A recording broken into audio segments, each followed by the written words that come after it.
Corona पर चीन सच कब बोलेगा, ये सवाल विश्व स्वास्थ्य संगठन के प्रमुख पूछ रहे हैं। पूरी दुनिया जानना चाहती है।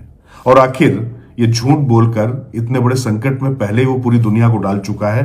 अब जब उसके ऊपर ही पूरी तरीके से पड़ा, ये पूरी दुनिया तो किसी भी तरीके से कोविड से लड़ने के लिए तैयार हो गई। चीन, जिसको माना जा रहा था कि पहली, दूसरी, तीसरी लहर में उसने अपने आप को बहुत अच्छे से बचाकर रखा, वहां पर इतनी बुरी स्थितियां हो रही। चीन से समाचार इतनी आसानी से बाहर नहीं आते, लेकिन जिस तरीके का त्राहिमाम वहां मचा हुआ है वो छिपा पाना बहुत मुश्किल हो रहा था। उसके बाद भी चीन मुंह नहीं खोल रहा है, सच नहीं बोल रहा है। और पहले एक बार दुनिया को संकट में डालने के बाद अब भी वो अपनी इस गैर जिम्मेदाराना बर्ताव से फिर वो अपने उसी रवैये पर कायम है। लेकिन एक बड़ा सवाल जरूर है कि आखिर चीन में ये कोरोना का विस्फोट अब क्यों हुआ। जब पूरी दुनिया उससे जूझकर लगभग निकलती हुई दिखाई पड़ रही थी, तो अब चीन में ऐसा क्या हुआ है। और मैं बताऊं, इसी सवाल के जवाब में भारत में कोरोना को लेकर किस तरीके से आने वाला संकट मतलब कितना गंभीर है, क्या हमारे लिए इसमें कुछ सकारात्मक चीजें हैं, क्या इसमें खराब बातें हैं, उस पर भी बात करेंगे। और राजनीति में जो अंतर्राष्ट्रीय स्तर पर चल रही है और जो राष्ट्रीय स्तर पर राजनीति चल रही है, उसके भी पहलुओं पर बात करेंगे। नमस्कार, मैं हूं राजकिशोर और न्यूज तक पर राजनीति के आज के अंक में आपका बहुत बहुत स्वागत है। पहले बात चीन पर। चीन में आखिर क्यों ये कोरोना का विस्फोट हुआ है, ये जानना ज्यादा जरूरी, क्योंकि इसी से, जैसा मैंने पहले कहा, कि तमाम सूत्र निकलेंगे। हमारी अपनी जो जरूरतें, हमारी अपने जो चिंताएं हैं, उसको लेकर हम कुछ बात कर पाएंगे आपसे। पहले तो ये समझना पड़ेगा कि चीन ने जो कोविड का अनुशासन या जो कोविड का प्रोटोकॉल रखा, तो पहली, दूसरी, तीसरी लहर में उसने अपने आप को बचा के रख लिया हो, पूरी दुनिया को संकट में डाल के उसका अपना प्रदर्शन बहुत अच्छा रहा हो। लेकिन अभी ये इसलिए हो पा रहा, इसलिए अभी दिक्कत हो रही क्योंकि वहां लगभग 3 साल हो गए। तमाम शहरों में आप लोगों से बात करेंगे तो पता चलेगा कि उन्होंने अपने आप को शहरों में कैद करके रख लिया, मोहल्लों में कैद करके रख लिया, कस्बों में कैद करके रख लिया। बाहर निकल ही नहीं रहे, एक दूसरे के संपर्क में नहीं आ रहे। काम करने का उन्होंने जो एक अनुशासन रखा है कि उनकी अपनी अर्थव्यवस्था चलती रहे, काम होता रहे, लेकिन उसको लेकर उन्होंने बहुत सख्त प्रोटोकॉल बनाए हुए थे।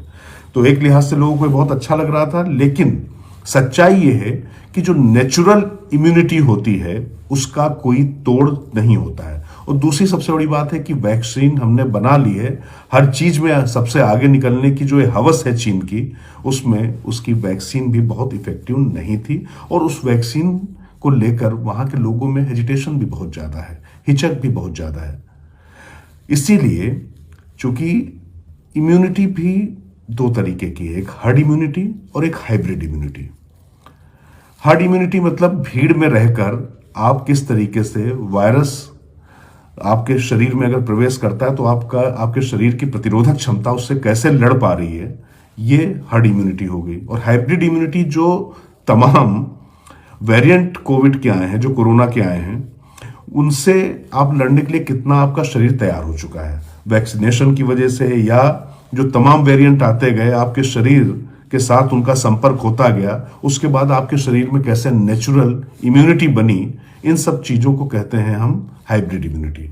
तो आपको बता दें कि जो वेरिएंट इस समय ओमिक्रॉन का वहां पर चीन में बिल्कुल उसने कहर फहरा के रखा हुआ है, BF.7, ये इंडिया में आ चुका है। इस समय हमारे यहाँ 3400 कुछ केस हैं पूरे भारत में, जो सक्रिय कोविड के मामले हैं, ये आ रहे हैं। लेकिन वहीं चीन में तो खैर कोई आंकड़े नहीं, लेकिन जो तस्वीरें आ रही हैं वो आप मानकर चलिए कि वो करोड़ों में, 140 करोड़ की आबादी है, और उसमें एक बहुत बड़ा हिस्सा लगातार इसके प्रकोप में आ रहा है। जैसे उन्होंने थोड़ा सा अपने आप को खोलना शुरू किया, उसके बाद वो इस आपदा में पूरी तरीके से फंस गए हैं। तो कुल मिला के इस पूरी कहानी से एक बात तो समझ में आती है कि देखिए साहब, आप कोविड पर कितना भी झूठ बोल लें, कितने भी बातें कर लें, आप कोई रेस हो, आप कोई देश हो, आप किसी भी राजनीतिक दल से हो, कुछ भी हो, लेकिन ये वायरस बहुत सेकुलर है, वो आपको नहीं छोड़ने वाला है।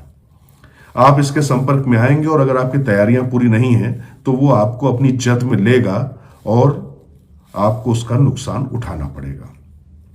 तो चीन जो लगातार ये कर रहा था, ये चीन को इसका सीधे नुकसान हो रहा। अब जरा आते हैं भारत में। अभी चीन या दूसरे देशों से भारत ने आवागमन बंद नहीं किया।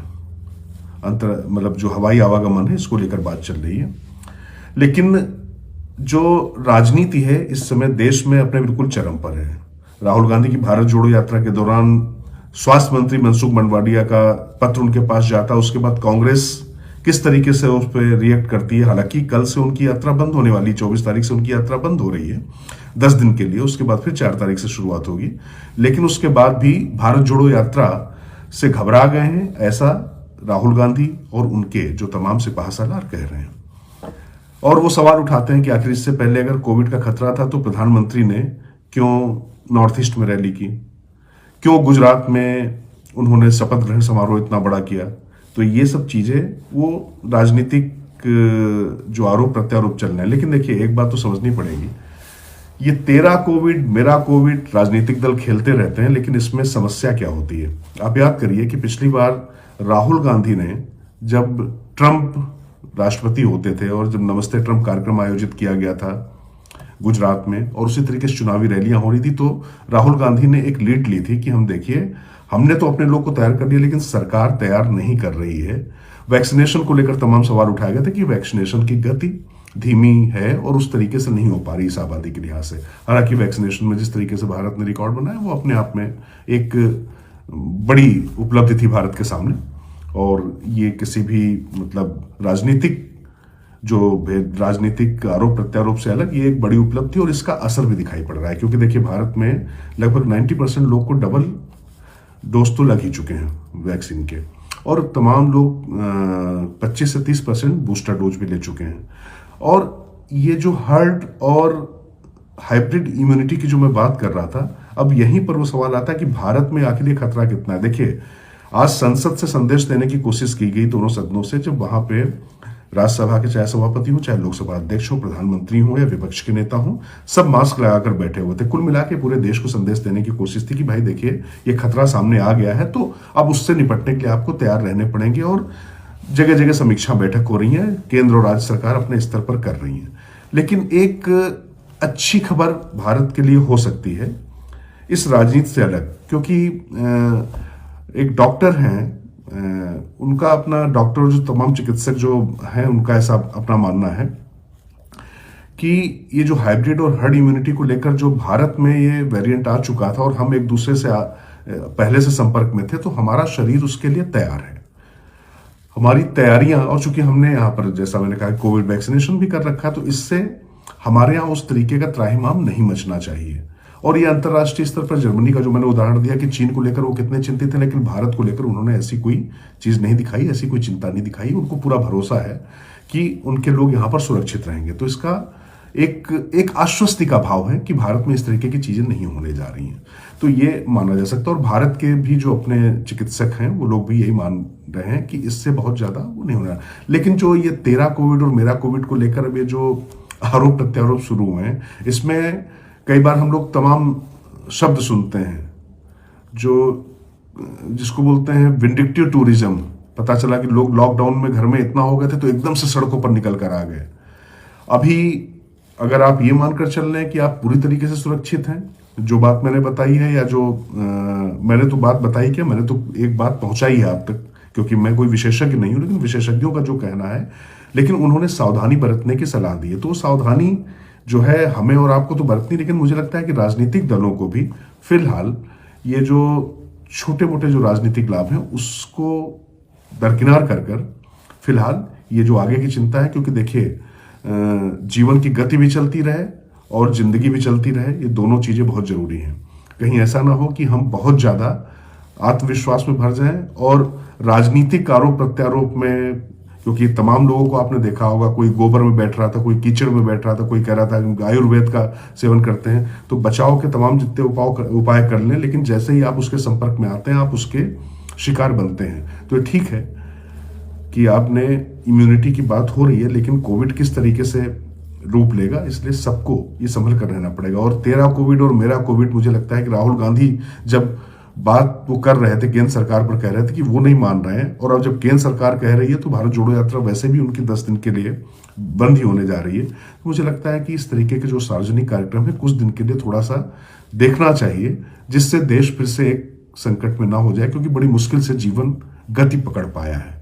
तो ये जो राजनीति में आज मुझे ये अंतर्राष्ट्रीय और राष्ट्रीय स्तर पर जो कोविड को लेकर राजनीति और जो चिंताएं थी, उस पर मुझे इतनी बात आपसे आज करनी थी।